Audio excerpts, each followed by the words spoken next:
तो hello dear students, कैसे हैं। मैं आपका अमित वर्मा एवी सर आपके सामने प्रस्तुत हुआ हूँ एक नए चैप्टर को लेकर के। That is basically rotational motion. It's a very important chapter of mechanics. आप मान करके चलिए कि अब जो मैकेनिक्स है वो बिल्कुल लास्ट में पहुँच चुका है। ओके, शुरुआत हम लोगों ने की थी काइनेमैटिक्स, उसके बाद फिर आप लोग चले थे आगे बढ़ते हुए न्यूटन्स लॉज, फिर सर्कुलर मोशन के बाद वर्क पावर एनर्जी, फिर सेंटर ऑफ मास, और अब आ रहा है प्यारे बच्चों रोटेशनल मोशन। रोटेशनल मोशन के बारे में मैं आपको पहले ही बता दूं, लोग कहते हैं बहुत टफ़ तो नहीं मानता मैं, हाँ, लेकिन लेंदी ज़रूर मानता हूँ। तो इसलिए थोड़ा सा प्यारे बच्चों इस चैप्टर को स्टडी करने के लिए पेशेंस की ज़रूरत है। अगर आप थोड़ा सा पेशेंस रखेंगे तो विश्वास कीजिए बहुत मज़ा आएगा इस चैप्टर को समझने में। और सबसे खास बात क्या है, यही वो चैप्टर है जो आपके सारे के सारे पुराने कंसेप्ट को रिवाइज कराएगा। यानी कि इसी के अंदर पूरा सर्कुलर मोशन है, इसी के अंदर आप लोग दोबारा से फोर्स के बारे में पढ़ेंगे, दोबारा से प्यारे बच्चों आप वर्क एनर्जी थ्योरम यानी कि एनर्जी कंजर्वेशन के बारे में पढ़ेंगे, इसी के अंदर आप principle of conservation of linear momentum के बारे में पढ़ेंगे, और तो और नई नई बातें भी आप इस चैप्टर के अंदर सीखेंगे। कुछ नए खिलाड़ियों से यानी कि कुछ नई फिजिकल क्वांटिटीज़ से आपकी प्यारे बच्चों मुलाकात होगी, और जितनी कमी छोटी मोटी चीज़ें पीछे रह गई थी वो कहीं ना कहीं इस चैप्टर में क्या होगी, कंप्लीट होगी। लेकिन वादा कीजिए कि प्लीज़ आप मेरा साथ देंगे और आखिरी मोमेंट तक ना तो मुंह मारो प्रतियोगिता में हिस्सा लेंगे, इधर उधर मुंह बिल्कुल नहीं मारना है, ट्रस्ट रखना है, फेथ रखना है। विश्वास कीजिए आपका रोटेशन बहुत अच्छे स्तर पे होगा, ये मेरी जिम्मेदारी है। लेकिन मैं बस ये चाहता हूँ कि आप पूरी श्रद्धा और पूरी विश्वास के साथ मेरे साथ लगे रहें। प्लीज़ मैं बार बार आपसे यही बात कहता हूँ, कोई कंपैरिजन ना करें किसी भी तरह का, बस केवल और केवल फोकस रखें इस चैप्टर के ऊपर। Are you getting my point. इधर इधर उधर दुनिया भर की चीज़ें आप लोगों को पढ़ाई जा सकती हैं, मुझे नहीं पता। मैं तो इतना जानता हूँ कि मेरी जो तपस्या है, जो मेरा अनुभव है, वो कैसे आप लोगों के काम आ सकता है। और प्यारे बच्चों, मैं आपको फिर बता दूँ, बेसिक से लेकर के बिल्कुल टॉप लेवल तक जाएंगे, ये मेरा वादा है आप लोगों से। लेकिन मुझे चाहिए आप लोगों का साथ। चलिए तो प्यारे बच्चों शुरू करते हैं rotational motion. Rotational motion mechanics का एक इम्पॉर्टेंट चैप्टर है प्यारे बच्चों। मैं आपको बता दूं, इसको आरबीडी यानी कि रिजिड बॉडी डायनामिक्स भी कहा जाता है। R stands for rigid, B stands for body and D stands for dynamics. Okay, तो ये रोटेशनल मोशन क्या है, इसको समझने से पहले हम सबसे पहले प्यारे बच्चों एक चर्चा कर रहे हैं। यहाँ पर एक टर्म आप देख रहे होंगे, क्या लिखा है, रिजिड बॉडी। तो रिजिड बॉडी का हम लोगों को थोड़ा सा आइडिया होना चाहिए। अच्छा, मैं आपको एक बात और बता दूं प्यारे बच्चों, जब आप रोटेशनल मोशन को स्टडी कर रहे हैं तो आपका सर्कुलर मोशन बहुत बढ़िया होना चाहिए, क्योंकि सर्कुलर मोशन में आप लोगों ने बहुत सारे वेरिएबल्स को पढ़ा है। आपने एंगुलर डिस्प्लेसमेंट को पढ़ा है, आपने थीटा, आपने एंगुलर वेलोसिटी ओमेगा, आपने एंगुलर एक्सेलरेशन अल्फा, उनकी equations of motion. Alpha omega एक डायरेक्शन में है, ओमेगा बढ़ता है। अल्फा ओमेगा अपोजिट डायरेक्शन में है, ओमेगा की वैल्यू प्यारे बच्चों कम होती है। अल्फा ज़ीरो है तो ओमेगा क्या होता है, कांस्टेंट होता है ना। ऐसी बहुत सारी चीज़ें प्यारे बच्चों आपने वहाँ पे पढ़ी है। V is equals to r omega. तो वो सारी की सारी चीज़ें बहुत अच्छे से आप लोग रिवाइज करके अगर बैठेंगे तो आपको विश्वास कीजिए बहुत मज़ा आएगा।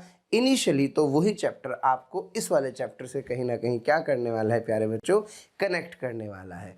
क्योंकि रोटेशनल मोशन की एक डेफिनेशन अगर आप समझें तो ये भी है कि it is a collection of different circular motions, यानी कि बहुत सारे डिफरेंट पार्टिकल्स के सर्कुलर मोशन को जब हम एक साथ देखते हैं तो वही एक्चुअल में क्या कहलाता है, रोटेशनल मोशन कहलाता है। तो प्यारे बच्चों शुरू करते हैं। सबसे पहली definition, rigid body.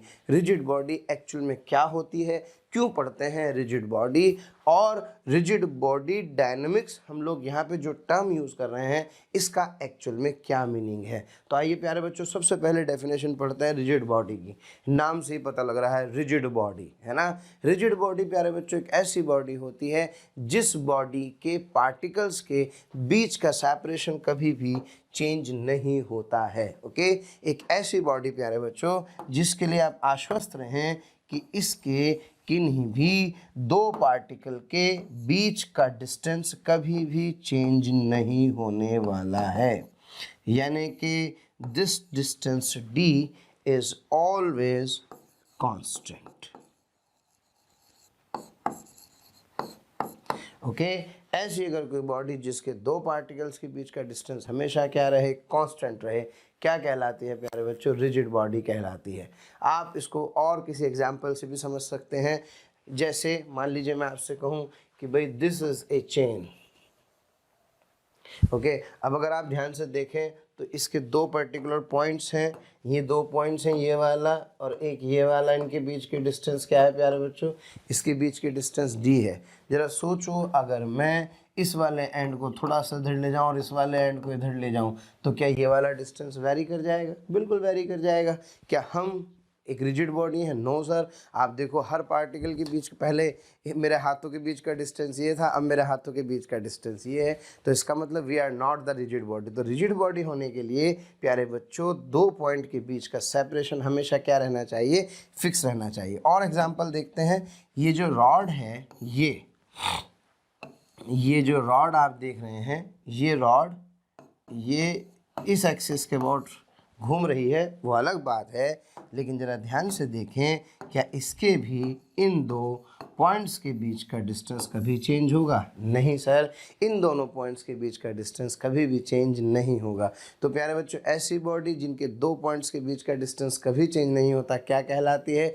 Rigid body. अच्छा सर, बात है कि रिजिड बॉडी पढ़ क्यों रहे हैं, तो मैं आपको प्यारे बच्चों एक बात बता दूं। जब हम लोगों ने सर्कुलर मोशन पढ़ा था, चलो कोई बात नहीं, नहीं भी पढ़ा था तो यहाँ से समझने की कोशिश करें। तो सर्कुलर मोशन में प्यारे बच्चों, अगर मान लीजिए ये एक आपके पास कोई चेन होती, अब आप सोचो, आपने इसको ऐसे उठाया तो क्या इसके इस वाले पॉइंट ए पर और पॉइंट बी की अगर मैं बात करूं और इसी तरह से किसी पॉइंट सी की बात करूं प्यारे बच्चों, तो सर ये वाले थीटा ए, थीटा बी, थीटा सी बराबर नहीं होंगे। जबकि अगर एक रॉड होती और जब ये रॉड यहाँ पर जाती तो क्या प्यारे बच्चों, इस सिचुएशन में ये जो पॉइंट्स होते, इन पॉइंट्स के जो थीटा होते, क्या वो थीटा सेम ट्रेवल होते? Are you getting my point? यानी कि आप देख रहे हैं कि इन दोनों पॉइंट्स के लिए अगर मैं बात करूं, इस बॉडी के लिए खास तौर से ये वाले एंगल प्यारे बच्चों हमेशा सेम रहेंगे। जबकि देखिए इस एंगल में ऑब्वियस है ये एंगल अब अलग अलग है। क्यों? क्योंकि इसके अंदर लचीलापन है। हमें कैसी बॉडी चाहिए? रिजिड बॉडी चाहिए। रिजिड बॉडी मतलब जिसके पार्टिकल्स के बीच में कोई सेपरेशन वेरी ना कर रहा हो। अच्छा, एक और बात, जब बेटे थीटा सेम है तो क्या, क्योंकि फ़ायदा क्या है मैं आपको ये बताना चाहता हूँ। फ़ायदा ये है प्यारे बच्चों कि अगर मैं इस पूरी इक्वेशन को टाइम से डिवाइड कर दूँ तो इसका मतलब ए का ओमेगा, बी का ओमेगा और सी का ओमेगा, यानी कि हर पॉइंट का ओमेगा क्या होगा प्यारे बच्चों? सेम होगा। यानी कि omega of each point is equals to omega of rigid body.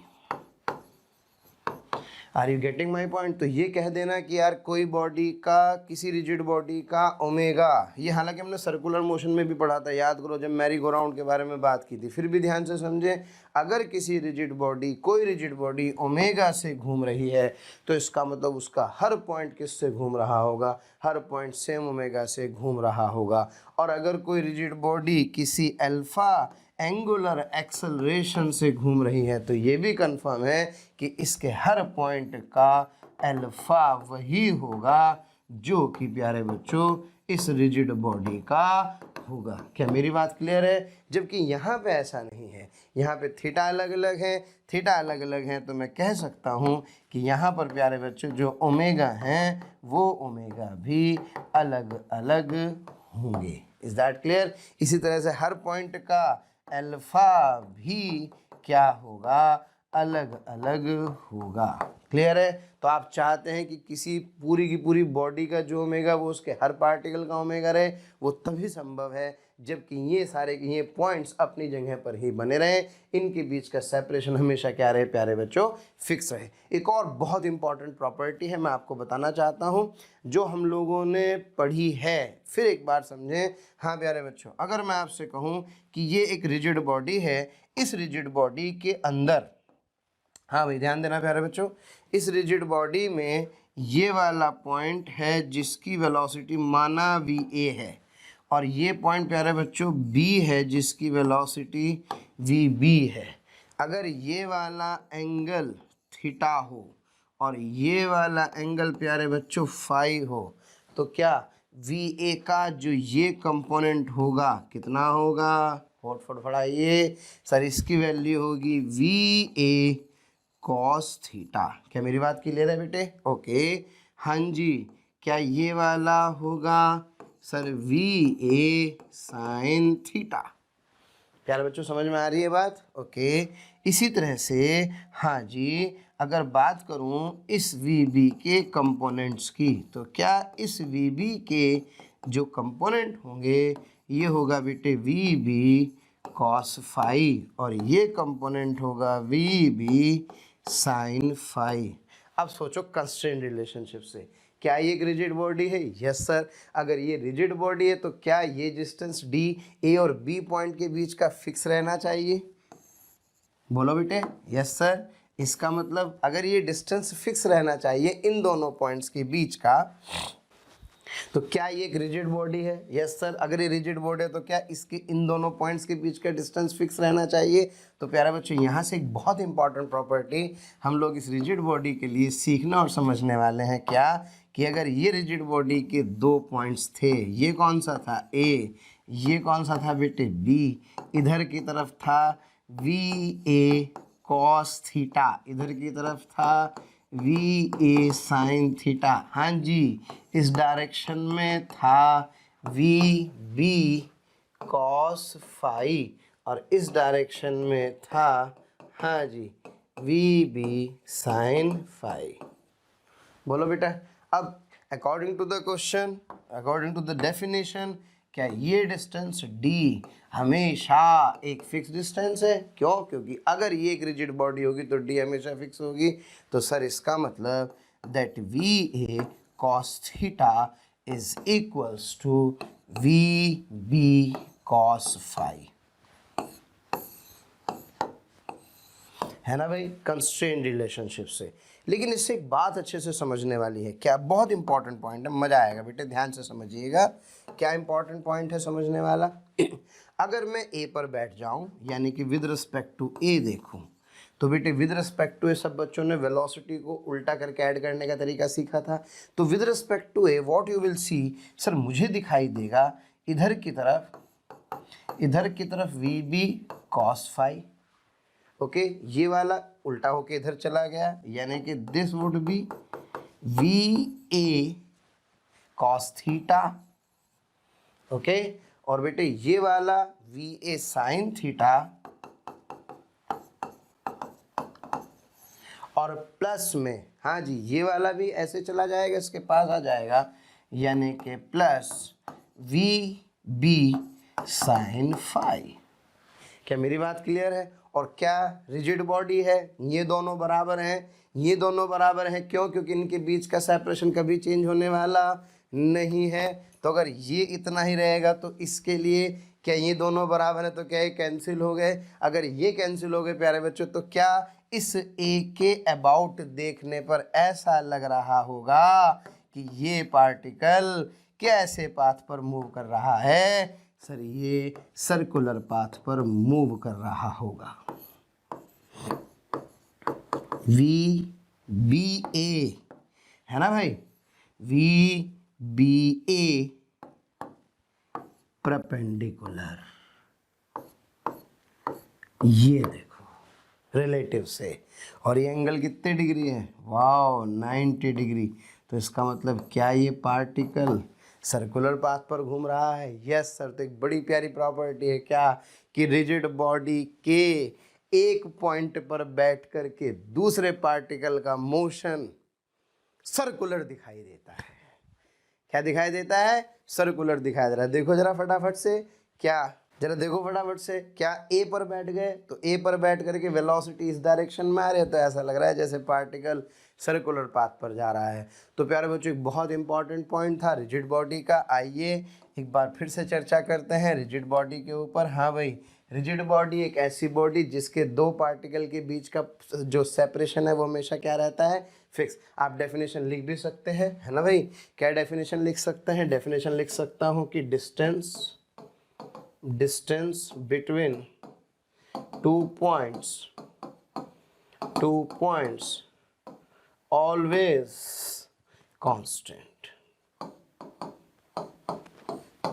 क्या बेटे मेरी बात क्लियर है? तो दोनों पॉइंट के बीच का डिस्टेंस हमेशा क्या होगा? क्लियर होगा। दूसरा, रिजिड बॉडी के हर पॉइंट का ओमेगा वही होगा जो उस बॉडी का होगा। Is that clear? जबकि किसी अगर कोई बॉडी रिजिड बॉडी नहीं है, फ्लेक्सिबल है जैसे चेन, तो जरूरी नहीं कि ये वाली प्रॉपर्टी फॉलो करे।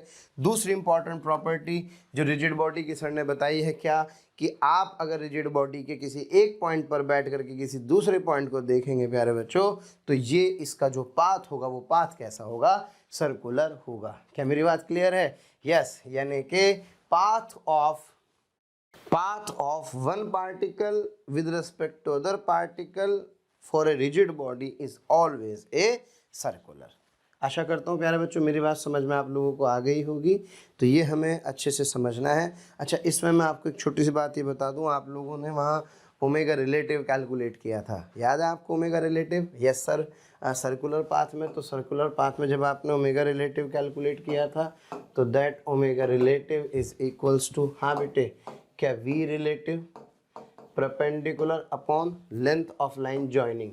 ये डेफिनेशन आप लोगों ने वहाँ सर्कुलर मोशन में पढ़ी थी, जब हम लोगों ने क्या कैलकुलेट किया था प्यारे बच्चों? ओमेगा रिलेटिव कैलकुलेट किया था। तो इससे आप ये भी प्रूव कर सकते हैं कि अगर rigid body omega angular speed से घूम रही है, किससे घूम रही है? ओमेगा एंगुलर स्पीड से घूम रही है, तो उसका एक पार्टिकल दूसरे के रिस्पेक्ट में भी ओमेगा से ही घूमेगा। यानी कि मैं आपसे ये कहना चाहता हूँ कि ये रिजल्ट आपने लिखा omega A, omega B, omega C, omega of the rigid body. अब अगर मैं आपसे लिखना चाहूँ कि omega of A with respect to B, तो प्यारे बच्चों ये भी कमाल की बात है, ओमेगा ही आता है। तो बड़ी खास बात होगी, बड़ा फ़ायदा हो गया। सोचो अब आपको टेंशन ही नहीं है। आपने कहा ओमेगा ऑफ रिजिड बॉडी, इसका मतलब हर पार्टिकल का ओमेगा एक पर बैठ करके दूसरे को देखूंगा तो भी ओमेगा। क्यों? क्योंकि सर्कुलर पाथ तो है ही। और ये ओमेगा कैसे आता है? इस ओमेगा को समझने के लिए आइए प्यारे बच्चों एक एग्जाम्पल से समझ सकते हैं। कैसे? हाँ प्यारे बच्चों, तो अब एक पार्टिकल की दूसरे के रिस्पेक्ट में भी एंगुलर स्पीड क्या है? ओमेगा। इसका डेरिवेशन आप फटाफट से समझ सकते हैं। वैसे तो मैरी गो राउंड में हमने किया ही था, लेकिन फिर भी दोबारा मैं आपको एक बार बता देता हूँ। मान लीजिए ये कोई मैरी गो राउंड है और ये कितने से घूम रहा है प्यारे बच्चों? ओमेगा से। अब एक बात बताओ, क्या इस वाले पॉइंट की जो स्पीड होगी ए पॉइंट पर, क्या वो वी ए आर ओमेगा होगी? Yes sir. क्या बेटे इस वाले पॉइंट की जो स्पीड होगी, क्या ये क्या होगी? R omega. क्या इसको बेटे वी बी कहूँ? चलिए, दोनों के बीच की डिस्टेंस, क्या ये रेडियस अगर आर कहूँ तो ये आर होगा, तो ये भी क्या होगा प्यारे बच्चों? आर होगा। क्लियर है? अब एक बात बताओ भाई, ए पर बैठ करके बी को देखने पर, अगर मैं ए पर बैठ जाऊँ, ऑब्जर्वर ए पर हो, तो क्या इसकी स्पीड इस पॉइंट की, क्या इसको बेटे उल्टा करके इसको दे दिया? Yes sir. तो ये कितना आ गया sir? This is 2r omega. हाँ बेटे, ये डिस्टेंस कितनी है सर? ये डिस्टेंस 2r है।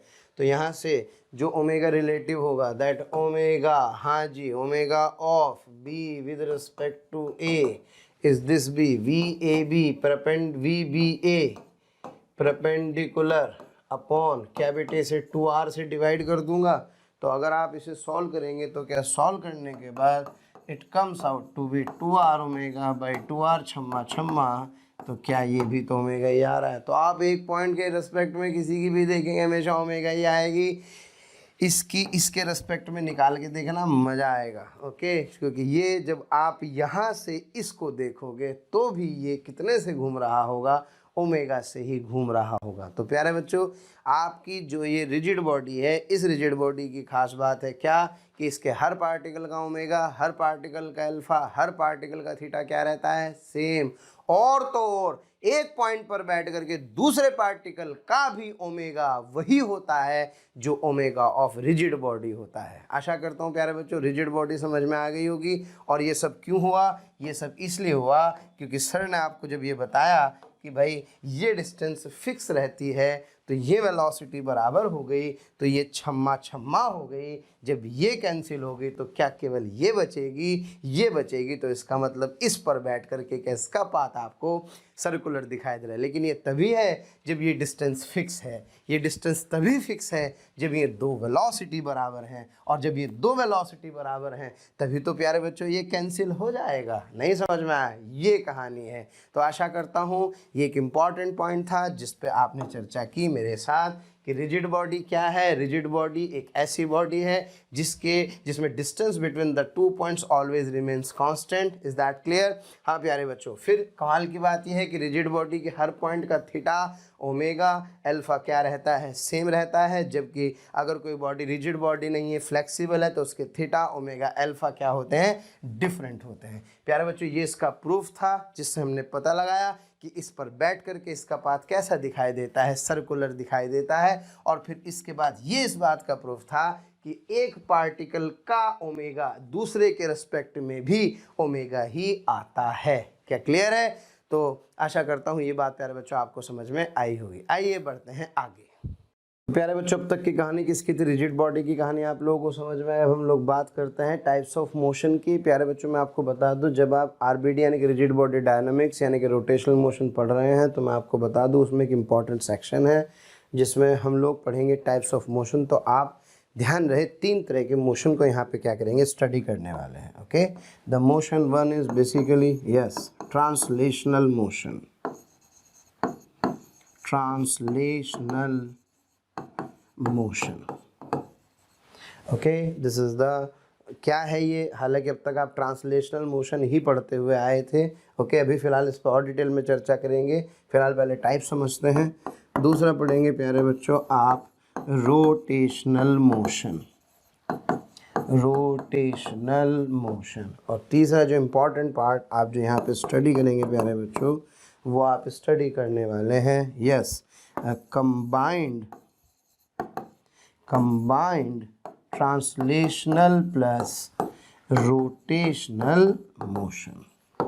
ओके स्टूडेंट्स, तो जब आप बात करते हैं टाइप्स ऑफ मोशन की तो टाइप्स ऑफ मोशन में हमेशा ध्यान रखें हम अब जनरलाइज तरीके से चीज़ों को बिल्कुल समझने की कोशिश कर रहे हैं। अब जो क्वेश्चन है वो ऐसा नहीं है कि न्यूटन्स लॉज का होगा, ऐसा नहीं है कि वो क्वेश्चन सर्कुलर मोशन का होगा, ऐसा नहीं है वो क्वेश्चन वर्क पावर का होगा। अब हम लोग क्वेश्चन करेंगे बिल्कुल जनरल तरीके से, बिल्कुल सारा का सारा जो हमने शुरू से पढ़ा है उसको कनेक्ट करने की कोशिश करने वाले हैं प्यारे बच्चों। तो पहली चीज़ ट्रांसलेशनल मोशन, दूसरा रोटेशनल मोशन और तीसरा combined translational plus rotational motion, है ना। अब जरा देखते हैं फटाफट से कि भाई ट्रांसलेशनल, रोटेशनल और combined translational plus rotational motion क्या होता है। Is that clear? तो प्यारे बच्चों सबसे पहले हम लोग स्टडी करते हैं किसको भाई, ट्रांसलेशनल मोशन को। तो प्यारे बच्चों ट्रांसलेशनल मोशन की हम लोग बात करते हैं। ट्रांसलेशनल मोशन वो मोशन होता है जिसके अंदर सारे के सारे पार्टिकल्स की जो वेलोसिटी है वो क्या रहती है प्यारे बच्चों, सेम रहती है। ओके, आइए जरा ध्यान से समझे। वेलोसिटी मतलब लीनियर वेलोसिटी की मैं बात यहाँ पर कर रहा हूँ। से फॉर एग्जांपल, हाँ जी, ये प्यारे बच्चों एक बॉडी है जो यहाँ से यहाँ तक गई। तो अगर आप ध्यान से देखें, इसका ये पॉइंट ए, बेटे इसका ये वाला पॉइंट बी, इसका ये वाला पॉइंट ए यहाँ होगा और इसका ये वाला पॉइंट यहाँ होगा। तो लेट अस सी, अगर इस बॉडी की वेलोसिटी क्या है प्यारे बच्चों, v है, तो इसके हर पॉइंट की वेलोसिटी भी v ही होगी। क्यों? क्योंकि आप सभी जानते हैं प्यारे बच्चों कि ये इक्वल टाइम में इक्वल डिस्टेंस क्या कर रहा है, ट्रैवल कर रहा है। अगर कोई पार्टिकल इक्वल टाइम में इक्वल डिस्टेंस ट्रैवल करता है किसी दूसरे के रिस्पेक्ट में, तो ऑब्वियस उनकी वेलोसिटी क्या कही जाती है, सेम। तो जो ए पॉइंट की वेलोसिटी है प्यारे बच्चों, ये किसके बराबर है, ये बी के क्या है, बराबर है। ओके, तो that's why I can say ऐसे किसी मोशन में कि हर पार्टिकल की वेलोसिटी क्या हो, सेम हो, और वही हो जो इसके सेंटर ऑफ मास की हो। Is that clear? तो इसका मतलब ऐसी मोशन को हम क्या बोलते हैं, ट्रांसलेशनल मोशन कहते हैं। क्या प्यारे बच्चों मेरी बात समझ में आ रही है? इसका एक बहुत अच्छा सा तरीका ये होता है, मैं आपको बता दूं कि जो ये दोनों पॉइंट हैं बेटे, इन दोनों पॉइंट को एक लाइन ज्वाइन करो और इस लाइन को यहाँ पर देखो। अगर ये लाइन पैरेलल शिफ्ट हो रही है, कैसे शिफ्ट हो रही है, पैरेलल, ओके, तो आप समझ जाइए जितना ये चला है उतना ही ये चला है भाई, तभी तो पैरेलल शिफ्ट होगी। तो इसका मतलब मैं कह सकता हूँ कि बॉडी का मोशन कैसा मोशन है, ट्रांसलेशनल मोशन है। और आप देखिए आपने अब तक सारा का सारा यही स्टडी किया।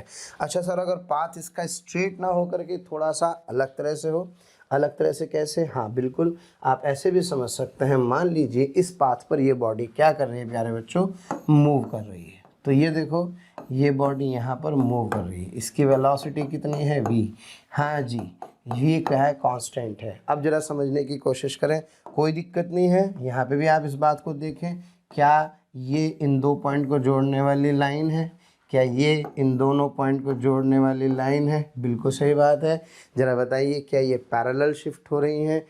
लेकिन कमाल की बात यह है प्यारे बच्चों कि इन पॉइंट्स को ज्वाइन करके अगर मैं देखूं ये, तो ये आप अगर ध्यान से देखें तो ये लाइन स्ट्रेट नहीं है। Okay, this is not straight line. Okay, this is not a straight line. जबकि कमाल की बात है ये लाइन कैसी लाइन थी, स्ट्रेट। तो ये ट्रांसलेशनल मोशन भी दो तरह का होता है। इसको बोलते हैं पहले वाले को, हाँ जी, rectilinear translation, rectilinear translational motion. और दूसरे वाला क्या कहलाता है, ये भी ट्रांसलेशनल। क्यों? क्योंकि लाइन तो पैरेलल शिफ्ट हो रही है, तभी तो ये डिस्टेंस और ये डिस्टेंस बराबर होंगी। तो प्यारे बच्चों ये जो कहलाती है, ये कहलाती है कर्विलीनियर translational motion, कर्विलीनियर translational motion. Okay, क्या मेरी बात सब बच्चों को समझ में आ रही है? तो जो आपने अब तक पढ़ा, देखो याद करो, यही तो सवाल किए थे यार अब तक, भाई कोई बॉडी ऐसे जा रही है, ऐसे जा रही है। तो ये सारी की सारी कहानी किसकी है? ये सारी की सारी कहानी प्यारे बच्चों किसकी है? ट्रांसलेशनल मोशन की है। तो ट्रांसलेशनल मोशन में each particle has the same velocity as that of the center of mass, then I can say that it is the translational. Is that clear? और इसको पता लगाने का वैसे बहुत अच्छा तरीका है, सेंटर ऑफ मास आपने पढ़ ही लिया। आप तो सीधे सीधे किसको देखो, सेंटर ऑफ मास को देखो। सेंटर ऑफ मास अगर मूव कर रहा है तो समझ लीजिए यानी कि बॉडी क्या कर रही है, ट्रांसलेट कर रही है। Is that clear? चलिए अब इम्पॉर्टेंट बात मैं आपको इसमें बता दूं, ये जो आपने पढ़ा प्यारे बच्चों ट्रांसलेशनल मोशन, इस ट्रांसलेशनल मोशन में आपने कुछ खिलाड़ी आप लोगों ने स्टडी किए। कौन कौन से खिलाड़ी थे वो आप सभी लोग जानते हैं। हाँ जी, अब भाई वो जो खिलाड़ी थे आपके, वो खिलाड़ी कौन कौन से थे, याद है किसी को? हाँ जी सर याद है। सबसे पहले आपको याद होगा कोई एस नाम की चिड़िया थी, फिर वी नाम की चिड़िया थी, फिर कोई ए था, एस था, वी था, ए था। कौन कौन था? एस था, वी था, ए था। फिर आपको याद होगा प्यारे बच्चों आपने इक्वेशंस ऑफ मोशन पढ़ी थी, v बराबर u plus a t, s बराबर u t plus half a t का स्क्वायर। सब काम आएगा, सब का सब। फिर भी याद करा दूँ, v square is equals to u square plus twice s, और एक एस एन एथ क्या था बेटा आपके पास, u plus half a into 2n-1। और सब बच्चे जानते हैं ये किसके लिए वैलिड था, ये सब कांस्टेंट एक्सेलरेशन के लिए वैलिड था। तो जब कभी बॉडी कौन सा मोशन परफॉर्म कर रही है, ट्रांसलेशनल मोशन परफॉर्म कर रही है। कौन सा मोशन? ट्रांसलेशनल मोशन परफॉर्म कर रही है। तो ये सारी की सारी कथा कहानी जो की तो होगी, ये आपका डिस्प्लेसमेंट, ये वेलोसिटी, और ये क्या प्यारे बच्चों एक्सेलरेशन। और शायद F बराबर ma भी आपको याद होगा, यस सर। और मोमेंटम P बराबर प्यारे बच्चों mv भी आपको याद होने वाला होगा। आशा करता हूँ हल्का हल्का सा याद आ रहा होगा। ये सब आप लोगों ने प्यारे बच्चों पढ़ा। एक्सेलरेशन वेरिएबल होगा तो सर dv बाई dt, हाँ बेटे v dv बाई ds, और d2s/dt का स्क्वायर। याद है भाई लोगों, ये कहानी किसकी थी? ट्रांसलेशनल मोशन की थी। अब प्यारे बच्चों बात करते हैं अगले टर्म की। That term is what? That term is the rotational motion. तो क्या है रोटेशनल मोशन? अब मैं इस बात पे चर्चा करने वाला हूँ। प्यारे बच्चों रोटेशनल मोशन का मतलब है कि एक बॉडी अगर किसी एक्सिस के अबाउट ऐसे रोटेट करे कि उसके सारे पार्टिकल सर्कुलर पाथ पर मूव करें। कैसे पाथ पर मूव करें? सर्कुलर पाथ पर मूव करें। तो इस तरह का मोशन क्या कहलाता है? रोटेशनल मोशन कहलाता है। सर कुछ समझ में नहीं आया, आपने क्या कहा? बिल्कुल बेटे, विजुलाइज नहीं हुआ होगा, डायग्राम बनाता हूँ, मेरी बात समझ में आएगी। मैं आपसे प्यारे बच्चों ये कहना चाहता हूँ, सर्कुलर मोशन तो आप लोगों को पता ही है। यस, सर्कुलर मोशन में प्यारे बच्चों हम सिंगल पार्टिकल की बात किया करते थे। तो देखो ये सिंगल पार्टिकल है, ये सिंगल पार्टिकल क्या कर रहा है? सर ये इसके अबाउट, यस क्या बेटे, एक सर्कल पर घूम रहा है। अब ये एक सिंगल पार्टिकल ना हो करके अगर एक रिजिड बॉडी हो जाए तो जरा ध्यान से देखना कैसे डायग्राम बनने वाला है। हाँ भाई, ये आलू रिजिड बॉडी तो कुछ भी हो, अमीबा है ना, कुछ भी चीज़ रिजिड बॉडी आप बना सकते हैं। ये रिजिड बॉडी है प्यारे बच्चों, और रिजिड बॉडी में एक इम्पॉर्टेंट पॉइंट होता है प्यारे बच्चों, इसे कहते हैं एक्सिस ऑफ रोटेशन। इसे कहते हैं प्यारे बच्चों एक्सिस ऑफ रोटेशन। क्लियर है? ये एक रिजिड बॉडी है, और रिजिड बॉडी का मतलब ऑब्वियस इसके पार्टिकल्स के बीच का सेपरेशन चेंज नहीं होगा। और ज़रा ध्यान से समझिए, इसकी बड़ी मज़ेदार सी बात है, अगर इसके अंदर आप एक दो पार्टिकल्स को ध्यान से देखें तो ये वाला पार्टिकल देखो सर्कुलर पाथ पर घूम रहा है, ये वाला पार्टिकल भी, हाँ प्यारे बच्चों, क्या एक सर्कुलर पाथ पर घूम रहा है, ये वाला पार्टिकल भी एक सर्कुलर पाथ पर घूम रहा है। और इनके कॉमन सेंटर को ज्वाइन करने वाली ये जो लाइन है, ओके, ये लाइन क्या कहलाती है? ये लाइन एक्सिस ऑफ रोटेशन कहलाती है। ये बहुत इंपॉर्टेंट पॉइंट है प्यारे बच्चों। पहले हम केवल एक एक्सिस टर्म यूज करते थे, now this is the axis of rotation about which all the particles are performing circular motion with different radius. okay?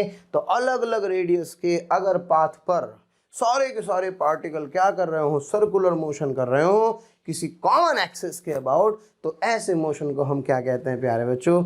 ऐसे मोशन को हम लोग रोटेशनल मोशन कहते हैं। अब मान लो आपसे आइडेंटिफाई करने के लिए कहा जाए कि भाई रोटेशनल मोशन क्या है, तो प्यारे बच्चों आप मोशन ऑफ फैन को देख सकते हैं, आप डोर के मोशन को देख सकते हैं, तो आपको लग जाएगा अच्छा हाँ यार ये जो डोर है, ये डोर वाला जो मोशन है क्या वो एक तरह का रोटेशनल मोशन है? क्योंकि अगर आप प्यारे बच्चों ध्यान से देखें, मान लीजिए मैं फ़ैन की ही बात करूं, है ना भाई, इस फैन की बात करूं तो बेटे इसके किसी भी पॉइंट को आप ध्यान से देखें, मान लो ये वाला पॉइंट है, तो देखो कि ये वाला पॉइंट इसके अबाउट सर्कुलर पाथ पर नाच रहा है। क्या आप इसके इस वाले पॉइंट को देखें, हाँ जी यहाँ वाले पॉइंट को, तो क्या ये भी तो इसके अबाउट सर्कुलर मोशन परफॉर्म कर रहा है? तो इसका मतलब ये जो पंखा घूम रहा है, यानी कि जो फैन रोटेट कर रहा है, its motion is actually rotational motion. Are you getting my point? अगर प्यारे बच्चों आप डोर की बात करें, मान लीजिए ये एक डोर आपको दिखाई दे रहा है, तो ध्यान से समझना बेटे, इस डोर के किसी भी पॉइंट को अगर आप देखेंगे तो मज़ा आएगा। देखो हाँ जी, इसका ये वाला पॉइंट और ये वाला पॉइंट देखिए क्या सर्कल पे जा रहे हैं, ये वाला पॉइंट भी देखिए सर्कल पे जा रहे हैं, जिसकी ये क्या कहलाएगी? ये कहलाएगी एक्सिस ऑफ रोटेशन। हाँ बेटे, इसका ये वाला पॉइंट और ये वाला पॉइंट भी सर्कल पर क्या कर रहे हैं? मूव कर रहे हैं। तो अगर किसी बॉडी का हर पॉइंट सर्कुलर पाथ पर चले, ये अलग बात है कि सर्कल के सेंटर अलग अलग भी हो सकते हैं। अलग अलग से मतलब एक प्लेन में ना हो करके अलग अलग प्लेन में हो सकता है एक ही प्लेन में भी हो, ये भी पॉसिबल है। जैसे एक ही प्लेन का एग्जांपल क्या है? डिस्क।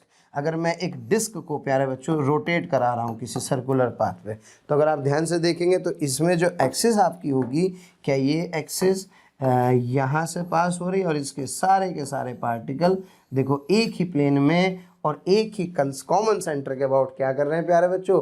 रोटेट कर रहे हैं। लेकिन अगर ये स्फेयर होगा तो क्या इस स्फेयर के केस में सर्कल के प्लेन क्या हो सकते हैं प्यारे बच्चों? अलग अलग हो सकते हैं। तो आशा करता हूँ ये बात समझ में आ रही होगी कि rotational motion is nothing but it is simply the motion of all the particles are circular about a common line. This common line is termed as axis of rotation. इसलिए रोटेशन पढ़ते समय मैं आपको बता दूं, axis of rotation plays a very important role कि यार axis of rotation है कहाँ। हालांकि धीरे धीरे ये बात प्यारे बच्चों आपको और अच्छे से समझ में आ जाएगी। तो प्यारे बच्चों ये कहानी किसकी थी? ये कहानी थी रोटेशनल मोशन की। ये हमें थोड़ा थोड़ा समझ में आया कि सारे के सारे पार्टिकल क्या करते हैं, एक एक्सिस के अबाउट डिफरेंट डिफरेंट रेडियस के सर्कुलर पाथ पर क्या करते हैं प्यारे बच्चों, मूव करते हैं। ओके, मैं आपको बता दूं थोड़ा सा, देखिए शुरुआत में थ्योरी तो रहनी ही है, तो इसमें कोई ऐसी दिक्कत वाली बात नहीं, बहुत जल्दी हम लोग क्वेश्चंस के ऊपर आने वाले हैं, लेकिन एक बार इन बेसिक कंसेप्ट को समझ जाए, सवाल आज मैं आपको बहुत कराने वाला हूं। अब चूंकि रोटेशनल मोशन किसका पार्ट है, सर्कुलर मोशन का पार्ट है, तो वही आप जानते हैं। We have few angular variables. Okay, कौन कौन से हैं वो एंगुलर वेरिएबल्स? भाई भूल गए क्या?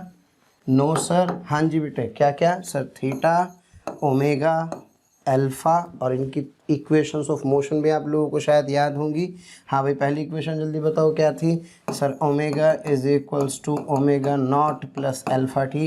बेटे पूरा का पूरा रोटेशनल काइनेमेटिक्स है। ओके, अच्छा एक बात आप पढ़ ही चुके हैं क्या कि किसी रिजिड बॉडी के हर पार्ट का ओमेगा ऑब्वियसली वही होता है जो ओमेगा ऑफ रिजिड बॉडी होता है। तो आप इन इक्वेशंस को किसी भी रिजिड बॉडी के लिए भी अप्लाई कर सकते हैं। Is that clear? तो बेटे ओमेगा आ गया मेरे पास, क्या फिर theta is equals to omega naught t plus half alpha t square, omega square is equals to omega naught square plus twice alpha theta. Okay, हाँ बेटे, अगर सब बच्चे जानते हैं ओमेगा अल्फा एक डायरेक्शन में है तो ओमेगा की वैल्यू प्यारे बच्चों बढ़ती है, और अगर ओमेगा और अल्फा अपोजिट डायरेक्शन में होते हैं तो ओमेगा की वैल्यू कम होती है। क्लियर है? और ये इक्वेशंस वैलिड है किसके लिए? एक सिंगल पार्टिकल के लिए सर्कुलर मोशन में, और एक रिजिड बॉडी के लिए रोटेशनल मोशन में, है ना। मैं आपको बता दूं बेटे, अगर ये एक पार्टिकल, सिंगल पार्टिकल एक सर्कुलर पाथ पर घूम रहा था तो भी ये वैलिड है, और अगर कोई रिजिड बॉडी है, मान लीजिए प्यारे बच्चों ये एक रॉड है जो ऐसे क्या कर रही है, रोटेट कर रही है, तो इसके लिए भी सब बच्चे जानते हैं चूंकि ए का, बी का और सी का सबके ओमेगा क्या है, सेम, तो सारी की सारी इसके लिए भी क्या है, वैलिड होंगी। और एक छोटी सी बात, ये सब इक्वेशंस कब वैलिड है? अच्छा इसमें एक और इक्वेशन तो रह गई, कौन से वाली रह गई सर? वो रह गई है एस एनथ वाली, है ना, जिसे आप थीटा एन बोलते हैं। क्यों भाई? Theta n is equals to omega naught plus half alpha into 2n minus 1, and these are valid when alpha is constant. Okay, और अगर अल्फ़ा वेरी करेगा तो आप सभी प्यारे बच्चों ये भी जानते हैं कि अल्फ़ा के कुछ फार्मूले आप लोगों के पास होते थे। कौन कौन से फार्मूले थे भाई? सर अल्फ़ा को लिख सकता हूँ d omega by d t, integration use करेंगे। अगर अल्फ़ा क्या होगा प्यारे बच्चों? वेरिएबल होगा, omega d omega upon d theta, या d two theta upon d t का स्क्वायर। Is that clear? तो ये सारी कहानी किसकी? रोटेशनल मोशन की। इससे पहले सारी कहानी किसकी? ट्रांसलेशनल मोशन की। तो आशा करता हूँ प्यारे बच्चों कुछ कुछ समझ में आ रहा होगा। अब हम लोग बात करते हैं इसके, तो प्यारे बच्चों अब हम लोग चर्चा करने वाले हैं combined translational plus rotational motion पर। और कंबाइंड ट्रांसलेशनल प्लस रोटेशनल मतलब इसको ऐसे भी डिनोट करते हैं आप लोग, कैसे? हाँ जी, C T R. Okay, clear है ना? C T R, combined translational plus rotational motion. प्यारे बच्चों इसमें बॉडी केवल ट्रांसलेट ही नहीं करती, केवल बॉडी रोटेट ही नहीं करती, बल्कि ट्रांसलेट भी करती है और रोटेट भी करती है। आप देख रहे हैं मेरी बात, हाथ को ध्यान से, ये ट्रांसलेशनल, ओके, ये ट्रांसलेशनल, ये प्यारे बच्चों रोटेशन, और जरा सोचो ये क्या है? ये सर ये है रोटेशन के साथ साथ ट्रांसलेशन, है ना प्यारे बच्चों। बाइसाइकिल के पहिए की अगर आप बात करें तो बाइसाइकिल के पहिए का जो मूवमेंट होता है वो उसका परफेक्ट एग्जांपल होता है। ज़रा समझिए, क्या ये इसका प्यारे बच्चों सेंटर है, साइकिल का पहिया कहाँ पहुँच गया है? लुढ़कते हुए यहाँ तक पहुँच गया। लुढ़कना वर्ड यूज़ कर रहा हूँ मैं, है ना। तो ज़रा देखो, क्या ये यहाँ से यहाँ पहुँचा तो V से चल रहा है, और लेट्स से प्यारे बच्चों ये घूम रहा है कितने से? ये घूम रहा है ओमेगा से। तो देखिए दोनों चीज़ें आपको दिखाई दे रही हैं। इससे पहले आपको केवल जब आप ट्रांसलेशन पढ़ रहे थे तो what you will C, you will C only V।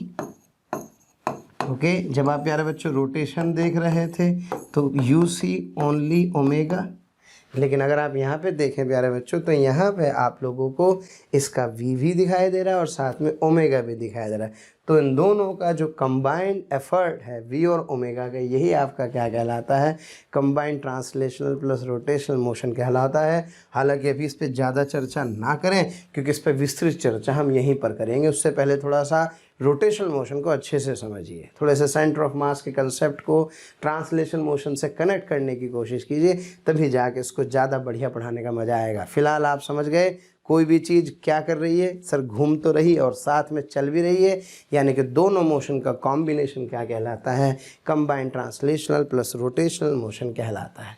तो ये थी प्यारे बच्चों इसकी चर्चा, रोटेशनल मोशन का बेसिक जो हम लोगों ने सीखा, जिसमें मैंने सबसे पहले आपको बताया कि rigid body dynamics, rigid body के बारे में चर्चा करेंगे। रिजिड बॉडी क्या होती है, वो बॉडी जिसके 2 पॉइंट के बीच का डिस्टेंस हमेशा क्या रहता है प्यारे बच्चों, फिक्स रहता है और ओमेगा हर पॉइंट का सेम रहता है, रिलेटिव ओमेगा भी ओमेगा ही रहता है। क्या आपको समझ में आ रहा था? फिर ट्रांसलेशनल मोशन, फिर रोटेशनल मोशन और फिर क्या प्यारे बच्चों, combined translational plus rotational motion. अब हम लोग आगे बढ़ रहे हैं और एक बहुत इंपॉर्टेंट टर्म के बारे में चर्चा करने वाले हैं, and that term is what, आइए देखते हैं आगे। हाँ तो प्यारे बच्चों हम लोग चर्चा करने वाले हैं मोमेंट ऑफ इनर्शिया पर। किस पर? मोमेंट ऑफ इनर्शिया एक बहुत इंपॉर्टेंट टॉपिक है, ये मैं आपको बता दूं। इम्पॉर्टेंट क्यों है? क्योंकि रोटेशनल मोशन का ऐसा कोई फॉर्मूला नहीं जिसमें मोमेंट ऑफ इनर्शिया का जिक्र ना किया जाए।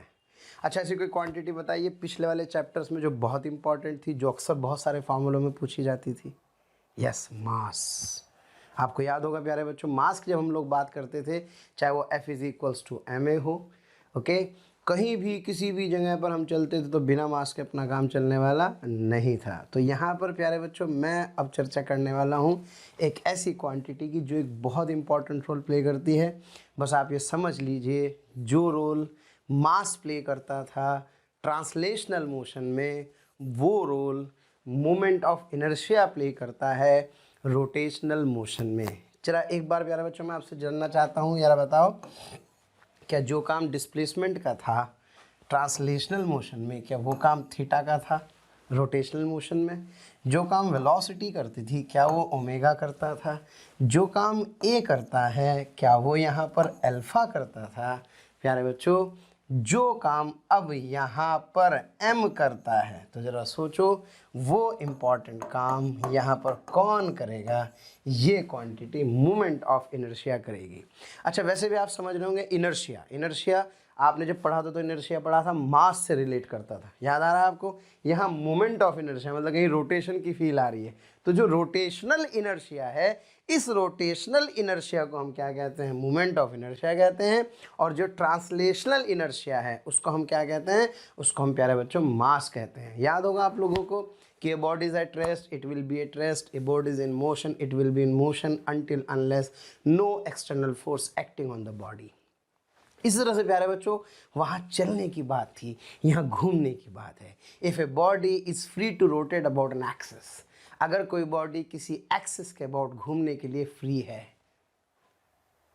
Okay, if a body is free to rotate about an axis of rotation, then its tendency to resist in its present state. क्योंकि अगर ये पहले तो घूमना नहीं चाहती है और अगर ये घूम गई यानी कि रोटेशन कर रही है, तो फिर ये क्या कर रही है? ये फिर रुकना नहीं चाहती है। आप स्विच ऑन कीजिए फ़ैन का, तो आपने देखा होगा कि फ़ैन शुरू में चलने में रेजिस्टेंस दिखाता है, लेकिन ज़रा सोचिए जब आप थोड़ी देर बाद देखते हैं तो क्या पंखा यानी कि जो फ़ैन है वो अपनी स्पीड पे चलता है, लेकिन जब आप स्विच को ऑफ कर देते हैं तो क्या पंखा एकदम से रुक जाता है? क्या एकदम से रोटेशन बंद हो जाता है फ़ैन का? नहीं प्यारे बच्चों, धीरे धीरे क्या होता है? वो बंद होता है। यानी कि जो रोटेशनल इनर्शिया है उसी को हम लोग कहते हैं मोमेंट ऑफ इनर्शिया। बहुत सीधा सा संबंध है, आप सभी जानते हैं, जितना मास ज़्यादा उतना इनर्शिया ज़्यादा, जितना मोमेंट ऑफ इनर्शिया ज़्यादा उतना ही रोटेशनल इनर्शिया ज़्यादा। Is that clear? अब देखते हैं प्यारे बच्चों इसको मेज़र कैसे किया जाता है, इसकी मेजरमेंट पर हम चर्चा कर रहे हैं। और मैं आपको बता दूं है बहुत इंपॉर्टेंट रोल इसका मोमेंट ऑफ इनर्शिया का, पूरे के पूरे चैप्टर में ध्यान रखना, इसके बिना काम चलने वाला नहीं है। तो प्यारे बच्चों उससे पहले रिजिड बॉडी पढ़ी। रिजिड बॉडी में हमने सीखा कि 2 पॉइंट के बीच का डिस्टेंस हमेशा क्या रहता है? फिक्स रहता है। एक पॉइंट पर बैठ करके दूसरे पॉइंट का मोशन सर्कुलर दिखाई देता है और एक पॉइंट के रिलेटिव दूसरे की ओमेगा क्या रहती है, ओमेगा ही होती है। Is that clear? तो प्यारे बच्चों जब हम बात करते हैं मोमेंट ऑफ इनर्शिया के मेजरमेंट की, तो कैसे इस मोमेंट ऑफ इनर्शिया को प्यारे बच्चों मेजर किया जाए, क्या मेरी बात समझ रहे हैं? मोमेंट ऑफ इनर्शिया मतलब yes rotational inertia, rotational inertia. कभी आपने महसूस किया है कि जो बाइसाइकिल होती है उस बाइसाइकिल के पहिए में स्पोक्स क्यों लगाई जाती हैं? कभी दिमाग ऐसे कि दिमाग में कुछ दिमाग चल रहा था इसलिए स्पोक्स लगा दी? अरे एक प्लेट भी हो सकती थी, एक डिस्क भी हो सकती थी, लेकिन आपने देखा होगा स्पेसिफिकली प्यारे बच्चों इसके अंदर क्या लगाई जाती है, स्पोक्स लगाई जाती हैं। स्पोक्स लगाने का एक कारण होता है एक्चुअल में, जब इसके अंदर स्पोक्स लगाए जाते हैं, आगे जाके आप पढ़ेंगे, तो स्पोक्स लगाने से इसका इनर्शिया बढ़ जाता है। कौन सा इनर्शिया? रोटेशनल इनर्शिया बढ़ जाता है। रोटेशनल इनर्शिया बढ़ने का मतलब अगर कोई बॉडी रोटेट कर रही है तो वो रोटेट ही करते रहना चाहती है, और अगर कोई बॉडी रोटेट नहीं कर रही है तो वो अपनी रोटेशन की स्टेट को मेंटेन करके रखना चाहती है, यानी कि उसको चलने में, रोटेशन में कष्ट हो रहा है, तो जो भी उसकी प्रेजेंट स्टेट है वो अपनी उस स्टेट को मेंटेन करना चाहती है। तो बाइसाइकिल के पहिए में स्पोक्स लगाने से प्यारे बच्चों इसका मोमेंट ऑफ इनर्शिया बढ़ा दिया जाता है। क्यों बढ़ा दिया जाता है ये भी हम आगे जाके पढ़ेंगे, लेकिन अगर इसका मोमेंट ऑफ इनर्शिया बढ़ जाएगा तो आप समझ रहे हैं एक बार पहिया घूमेगा तो फिर काफ़ी देर तक घूमता ही रहेगा। इज दैट क्लियर प्यारे बच्चों?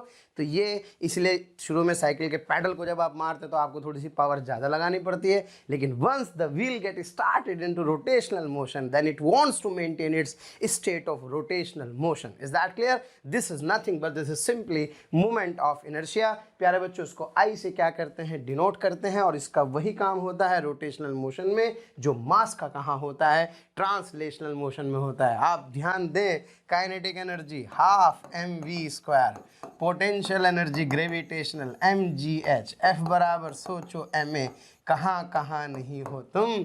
अब सोचो ये सारे के सारे फॉर्मूले के बिना मास के बेकार हैं। यस, तो प्यारे बच्चों इसी तरह से सोचो अब एक ऐसी क्वांटिटी आने वाली है जिसका वही रोल होगा जो मास का इस जगह पर था, तो देखिए कितना इंपॉर्टेंस है इसका। इसलिए हम लोग प्यारे बच्चों मोमेंट ऑफ इनर्शिया पे चर्चा करते हैं। तो मोमेंट ऑफ इनर्शिया कैसे कैलकुलेट किया जाता है, आपको फील तो आ गई है कि रोटेशनल इनर्शिया को मोमेंट ऑफ इनर्शिया कहते हैं, यानी कि अगर कोई बॉडी रोटेशनल मोशन में है तो वो रोटेशनल मोशन में बने रहना चाहती है, और अगर कोई बॉडी रोटेशनल मोशन में नहीं है तो वो कोशिश करती है कि यार मैं रोटेशन ना करूं।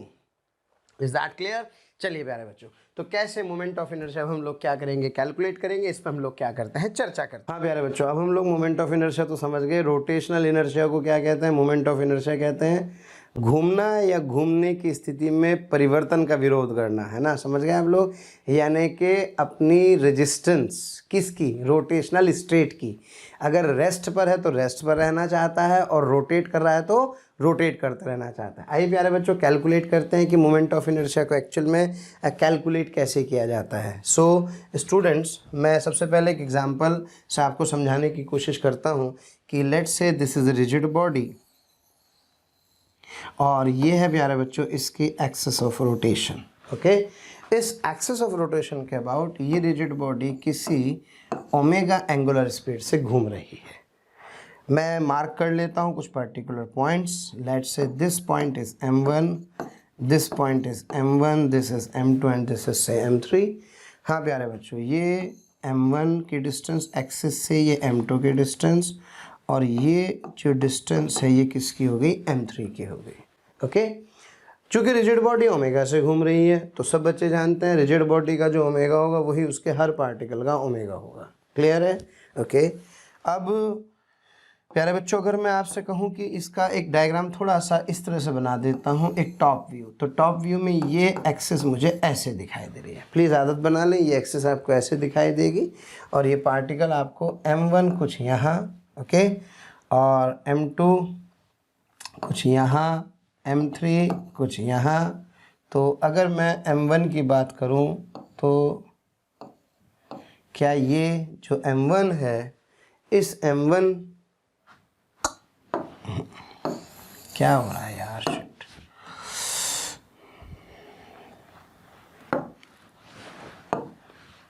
प्यारे बच्चों, इस बॉडी के अगर मैं टॉप व्यू की बात करूं तो इसको ऊपर से देखने पर यस ये रिजिड बॉडी ऐसे दिखाई देगी।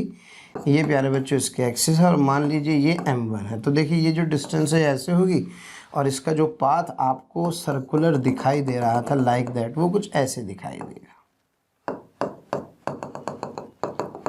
Okay, can you imagine? Yes sir. Okay, आओ बेटे ध्यान दो।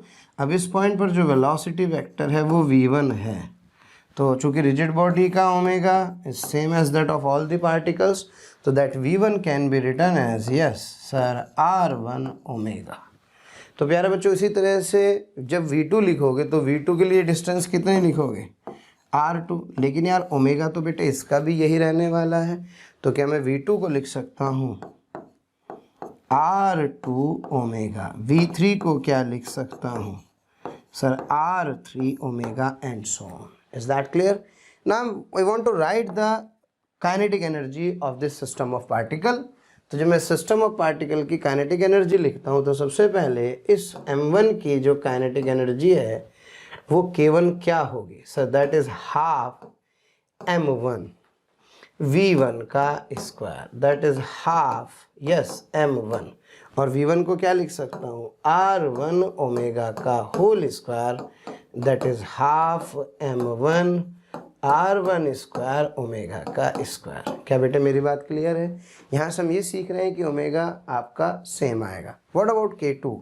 सर k2 को लिख सकता हूँ, थोड़ा सा डेरिवेशन है कर लो फील आ जाएगी, बाकी एज सच तो कहीं कोई बहुत ज़्यादा ज़रूरत नहीं है, चाहे तो स्किप भी कर सकते हैं, है ना, कोई ऐसी इशू नहीं है, लेकिन थोड़ा सा अंडरस्टैंडिंग के लिए इम्पॉर्टेंट है। एक तो ये बात समझ में आ गई कि हर पार्टिकल का v अलग अलग होगा, लेकिन हर पार्टिकल का ओमेगा क्या होगा? सेम होगा, और वही होगा जो रिजिड बॉडी का होगा। जी हाँ बेटे, क्या डॉट डॉट डॉट बहुत सारे पार्टिकल का लिख सकता हूँ? अब बताओ भाई, के ऑफ सिस्टम लिखना चाहता हूँ तो क्या? That K of system is equals to sir k1 plus k2 plus k3 and so on. क्या प्यारे बच्चों बात क्लियर है? आइए चलते हैं नेक्स्ट पेज पर। हाँ जी, नेक्स्ट पेज पर चलते हैं। तो क्या अब यहाँ say that kinetic energy of the system is simply k1 plus k2 plus k3 and so on. हाँ जी, k1 की वैल्यू कितनी हो गई सर? k1 हो गया हाफ m1, v1 स्क्वायर को आपने क्या लिखा था सर? मैंने यहाँ से v1 स्क्वायर को लिखा था r1 स्क्वायर ओमेगा का square, half m2 into r2 square omega square, half m3 into r3 square omega square dot dot dot. बेटे चेक करके देख सकते हैं, यहाँ पे मैंने अलग अलग पार्टिकल की काइनेटिक एनर्जी इस तरह से लिखी थी। क्यों बता रहा हूँ ये? 2 मिनट रुक जाओ, आपको मेरी बात एकदम से क्रिस्टल क्लियर हो जाएगी। हाँ प्यारे बच्चों, तो यहाँ से जो के ऑफ सिस्टम होगा, क्या हाफ ऑफ ओमेगा स्क्वायर बेटे कॉमन ले लीजिए, m1 r1 square plus m2 r2 square dot dot dot आ जाएगा। और प्यारे बच्चों ये आप सभी जानते हैं, आपने स्टैटिस्टिक्स में पढ़ा था that kinetic energy of the system is equals to half omega square sigma mi ri का स्क्वायर। ओके स्टूडेंट्स, तो ये आप जो यहाँ पे एक नई टर्म देख रहे हैं ये वाली, ये लिख तो दिया आपने, लेकिन इतनी आसान नहीं है। बहुत सारे पार्टिकल्स हैं, सोचो एक रिजिड बॉडी के अंदर कितने सारे पार्टिकल हैं, उसकी ये टर्म आपको प्यारे बच्चों दिखाई दे रही हुई। अगर मैं इसको ट्रांसलेशनल मोशन से कंपेयर करूँ, पहले तो थोड़ा सा उसको और सिंप्लीफाई कर दो। देखो ऐसे लिख सकता हूँ क्या, हाफ सिग्मा mi ri का स्क्वायर ओमेगा स्क्वायर। ओके, अब प्यारे बच्चों अगर मैं इसको कंपेयर कर दूं, हाँ जी, तो क्या मैं जानता हूं that kinetic energy is half mv square. Okay, और मैं ये भी अच्छे से समझता हूं कि जो काम किसका था, s का था, क्या वो थीटा का था? जो काम v करता था, क्या वो प्यारे बच्चों ओमेगा करता था? तो देखो जो काम यहाँ पर, हाँ जी, जो वर्क यहाँ पर ओमेगा कर रहा है, क्या वो यहाँ पे v कर रहा है?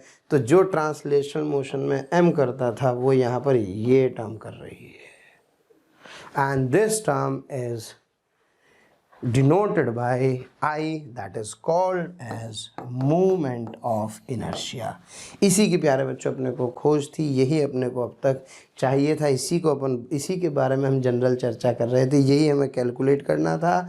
तो it is a very important term कि जो रोल मास प्ले करता है ट्रांसलेशनल मोशन में, वही role moment of inertia play करता है कौन से मोशन में, रोटेशनल मोशन में। तो कोई आपसे पूछे कि what is moment of inertia, how can we measure the moment of inertia, so the moment of inertia can measure only by this term, and this I is equals to, yes, हाँ बेटे, sigma MI RI का square.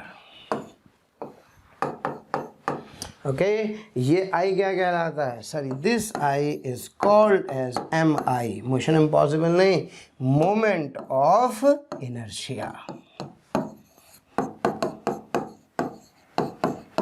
Okay, and it plays the same role as mass plays in linear motion। क्या प्यारे बच्चों मेरी बात समझ में आ रही है? अब आप देख लो मास का कितना इंपॉर्टेंट रोल होता है लीनियर मोशन में, या आप अच्छे से समझते हैं, मैं पहले भी बता चुका हूँ। सोचो mgh half mv square, F बराबर ma। सोचो क्या सब मास के बिना बेकार हैं? इसी तरह से पूरे के पूरे रोटेशनल मोशन में अगर मोमेंट ऑफ इनर्शिया नहीं होगा, ये कैलकुलेट करना आपको नहीं आएगा, तो आप रोटेशनल मोशन नहीं पढ़ सकते हैं। इसलिए प्यारे बच्चों अब हम सीखेंगे how do we calculate moment of inertia of a system of particles. जैसे सेंटर ऑफ मास में क्या था, पहले सिस्टम ऑफ पार्टिकल, फिर कंटिन्यूस मास डिस्ट्रीब्यूशन, ऐसे यहाँ पे सिस्टम ऑफ पार्टिकल और फिर कंटिन्यूस मास डिस्ट्रीब्यूशन के लिए जैसे रिंग रॉड वगैरह के हम लोग क्या करेंगे, मोमेंट ऑफ इनर्शिया प्यारे बच्चों कैलकुलेट करेंगे। एक बात आपसे फिर कह दूँ, R1 R2 R3 are the perpendicular distances from the axis of rotation. Is that clear? दूसरी प्यारे बच्चों एक इंपॉर्टेंट बात कि जो मोमेंट ऑफ इनर्शिया होता है, ये मोमेंट ऑफ इनर्शिया मास के डिस्ट्रीब्यूशन पे डिपेंड करता है, क्योंकि अगर मास का डिस्ट्रीब्यूशन डिफरेंट होगा तो मोमेंट ऑफ इनर्शिया भी क्या होगा प्यारे बच्चों, डिफरेंट होगा। तो प्यारे बच्चों शुरू करते हैं M I of a particle से, समझने की कोशिश करें। ये तो समझ में आ ही गया है कि रोटेशनल का मतलब बहुत सारे पार्टिकल का प्यारे बच्चों सर्कुलर मोशन है। तो ये आपकी एक्सिस ऑफ रोटेशन समझ जाइए अच्छे से, ये कोई m मास का पार्टिकल, और बेटे अगर ये कोई परपेंडिकुलर डिस्टेंस r हो, प्लीज़ ध्यान से समझें, कौन सा डिस्टेंस, परपेंडिकुलर डिस्टेंस r हो, तो इस पार्टिकल का जो मोमेंट ऑफ इनर्शिया होता है प्यारे बच्चों, that is written as I is equals to mr square. Okay, और प्लीज़ फील कीजिए जो एक्सिस ऑफ रोटेशन है, इस एक्सिस ऑफ रोटेशन के अबाउट आपको ये दिखना चाहिए कि ये पार्टिकल क्या कर रहा है, एक सर्कुलर पाथ पर मूव कर रहा है। टॉप व्यू भी ज़रूर देखें, इसको जब ऊपर से देखेंगे तो ऊपर से देखने पर ये m मास का पार्टिकल, ओके, और प्यारे बच्चों ये रही इसकी एक्सिस ऑफ रोटेशन, जिसके अबाउट ये पार्टिकल आप देख रहे होंगे कुछ इस तरह से मूव कर रहा है। ओके, तो ये डायग्राम ऐसे भी समझने की कोशिश करें। ये है प्यारे बच्चों क्या, इसकी एक्सिस ऑफ रोटेशन, जो कि एक मोमेंट ऑफ इनर्शिया में बहुत इंपॉर्टेंट रोल प्ले करती है। तो इसका जो मोमेंट ऑफ इनर्शिया होगा that is equals to I is equals to mr का स्क्वायर। ठीक है बच्चों, आगे बढ़ते हैं। फिर इसके बाद अब मुझे लिखना है M I of system of particles. जब M I of system of particles, इसका मतलब ऑब्वियस है एक से ज़्यादा की बात कर रहे हैं। आइए प्यारे बच्चों एग्जांपल से समझते हैं।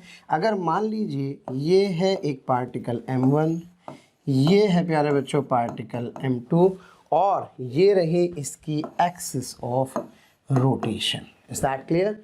और प्यारे बच्चों एक काम करते हैं, इस डिस्टेंस को r1 कहूँ, इस डिस्टेंस को r2 कहूँ, और यहाँ पर ये कोई m3 ले लेता हूँ, और इसकी इस डिस्टेंस को क्या कहूँ, r3। याद रहे, बहुत अच्छे से ध्यान रहे, ये डिस्टेंस हमेशा क्या होनी चाहिए, एक परपेंडिकुलर डिस्टेंस होनी चाहिए। क्लियर है?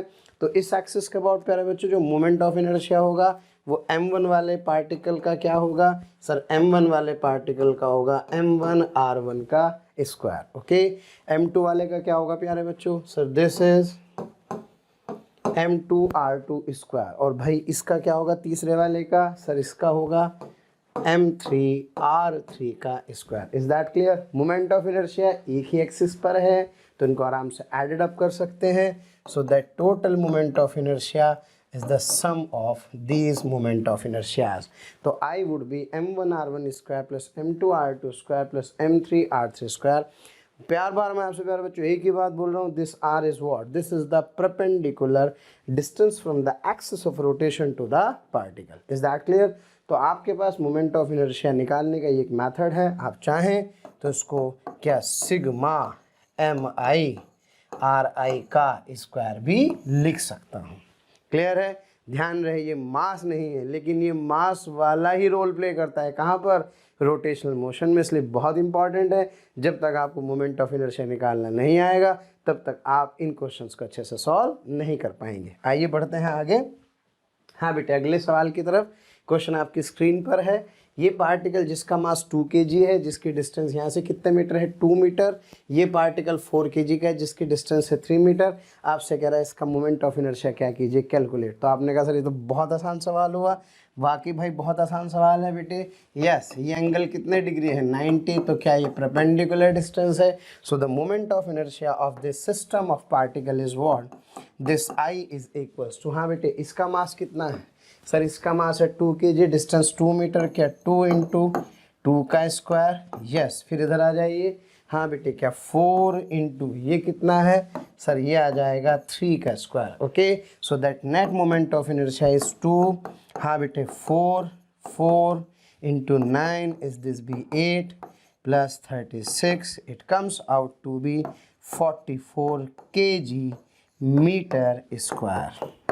Is that clear? So this is the value for moment of inertia. अभी देखो थोड़ा बढ़िया सा सवाल है. ज़्यादा बढ़िया नहीं, लेकिन थोड़ा सा अच्छा सवाल है. इसमें थोड़ा सा चालाकी कर दी गई है. क्या? दोनों पार्टिकल के बीच का डिस्टेंस कितना है प्यारे बच्चों? d. ये m1 है, ये क्या है? m2. इस एक्सिस के अबाउट सिस्टम क्या कर रहा है? रोटेट कर रहा है. तो आपसे कह रहा है इसका मोमेंट ऑफ इनर्शिया कैलकुलेट करो. और इंपॉर्टेंट चीज़ है कि जो एक्सिस है, that axis is passes through the center of mass. इसकी जो एक्सिस है वो कहाँ से पास हो रही है? सेंटर ऑफ मास से. अब आप समझे कि सेंटर ऑफ मास वाला लोचा याद आ रहा है थोड़ा थोड़ा? यस सर, मुझे याद आ रहा है कि सेंटर ऑफ मास मैं आराम से कैलकुलेट कर सकता हूँ. इसके लिए प्यारे बच्चों जो ये R1 है और ये क्या है? R2. शायद तुम लोगों को याद आ रहा होगा. क्या तुम्हें याद है? हाँ हमें याद है. क्या तुम्हें याद है? क्या सेंटर ऑफ मास है? जरा बताओ ये वाली डिस्टेंस कितनी होती थी? सर ये डिस्टेंस होती थी m2d upon m1 plus m2. और ये डिस्टेंस कितनी होती थी? Sir m1d upon m1 plus m2. जानने के लिए पढ़ें. यस, क्या? सेंटर ऑफ मास. क्या सब बच्चों को क्लियर है? अब बेटे ये डिस्टेंस पता लग गई तो बस अपना काम चल जाएगा, है ना? याद आ रहा है सबको? नहीं याद आ रहा? सेंटर ऑफ मास देखोगे सबसे पहला ही आर्टिकल है. तो yes, you know the R1, you know the R2. So what is I? So that net I is equals to m1 R1 square plus m2 R2 का स्क्वायर. Is that clear? चलो बेटे value put करते हैं. That I is equals to m1. yes, that R1 is, so this R1 is m2d upon m1 plus m2 का whole square. हाँ बेटे, plus m2. और ये क्या है प्यारे बच्चों? Sir this is R2. Okay, so this R2 is m2, yes, m1d upon m1 plus m2 का होल स्क्वायर. आशा करता हूँ सब बच्चों को समझ में आ गया होगा. एक रिजल्ट इंपॉर्टेंट रिजल्ट है. तो पहले हमने क्या किया प्यारे बच्चों? First we find centre of mass, और सेंटर ऑफ मास फाइंड करने के बाद फिर हमने ये डिस्टेंसेस निकाल करके इसका मोमेंट ऑफ इनर्शिया कैलकुलेट कर दिया है. आशा करता हूँ सब बच्चों को समझ में आ रहा होगा. आगे जाके कहीं ना कहीं ये बहुत इंपॉर्टेंट रिजल्ट है, काम आने वाले हैं. आइए प्यारे बच्चों बढ़ते हैं आगे और करते हैं अगला सवाल. ओके, हाँ जी, ये एक ट्रायंगल आपको दिखाई दे रहा है. इस ट्रायंगल में इसका मास m, इसका मास 2m, इसका मास 3m. It is an equilateral triangle. Okay, of side A. अब आपसे कह रहा है इस एक्सिस के अबाउट, क्योंकि इट इज़ वेरी इंपॉर्टेंट कि जब मोमेंट ऑफ इनर्शिया आप लिख रहे हैं तो एक्सिस कौन सी है. तो वो आपसे कह रहा है कि इस एक्सिस के अबाउट इसका मोमेंट ऑफ इनर्शिया क्या कीजिए, कैलकुलेट कीजिए। तो भाई इक्विलेटरल ट्रायंगल है प्यारे बच्चों, तो मज़ा आ गया। यस सर, ये वाला एंगल कितना कहूँ सर, 60 कहूँ, ये भी 60 कहूँ, ये भी 60 कहूँ। हाँ बेटे, ये रहा, ये मैंने एक ऐसे डिस्टेंस लिख दी। क्या सर इसका तो सुसाइड केस हो गया, क्यों? क्योंकि ये तो एक्सिस पर ही है। इसका मोमेंट ऑफ इनर्शिया क्या होगा प्यारे बच्चों, zero. It is very important property, जो पार्टिकल एक्सिस पर लाई करते हैं वो मोमेंट ऑफ इनर्शिया में कोई कंट्रीब्यूशन नहीं करते हैं। दोबारा बोल रहा हूँ, जो पार्टिकल कहाँ पर लाई करते हैं, एक्सिस पर लाई करते हैं, वो मोमेंट ऑफ इनर्शिया में कोई कंट्रीब्यूशन नहीं करते हैं। तो क्या ये वाला पार्टिकल इस एक्सिस पर लाई कर रहा है, इसलिए ये मोमेंट ऑफ इनर्शिया में कोई कंट्रीब्यूशन नहीं करेगा। चलिए प्यारे बच्चों शुरू करते हैं।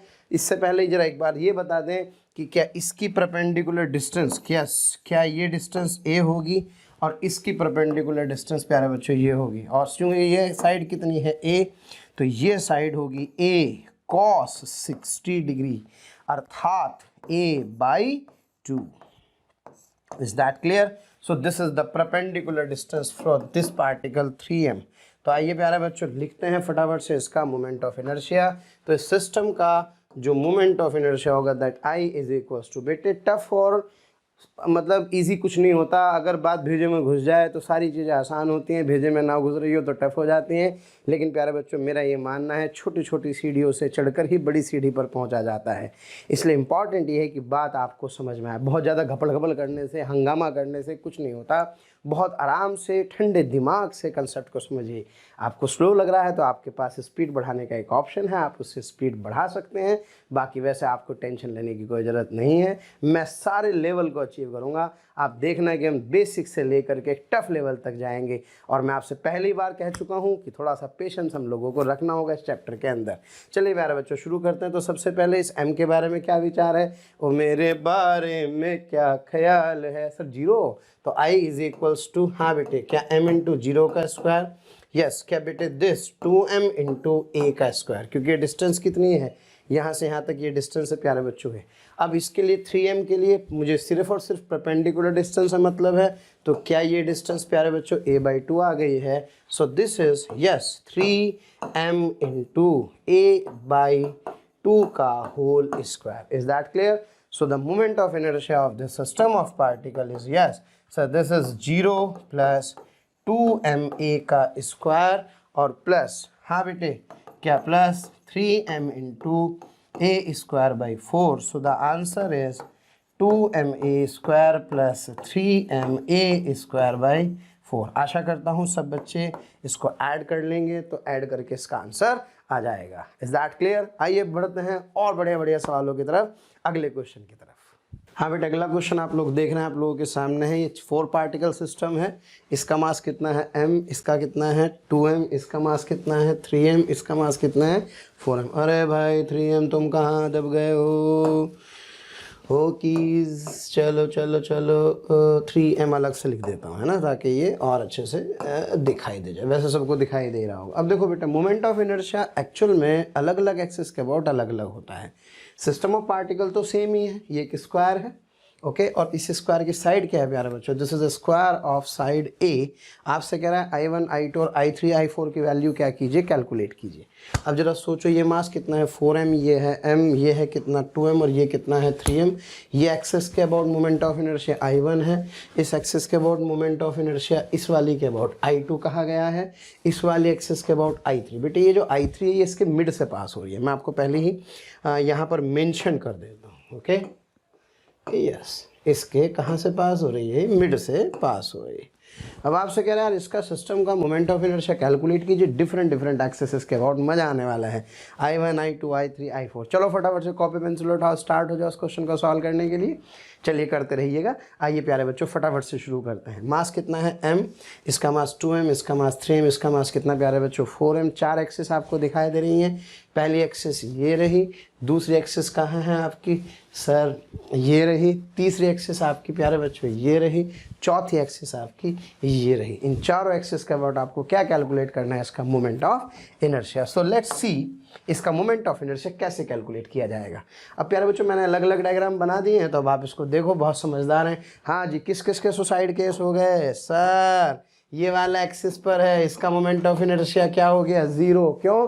क्योंकि जो पार्टिकल एक्सिस पर क्या करते हैं, लाई करते हैं, उनका मोमेंट ऑफ इनर्शिया क्या होता है प्यारे बच्चों, उनका मोमेंट ऑफ इनर्शिया जीरो हो जाता है। इसलिए इसका भी जीरो, क्यों भाई, और इसका भी जीरो। क्या इज दैट क्लियर? वैसे भी m into zero, four M into zero, m into zero.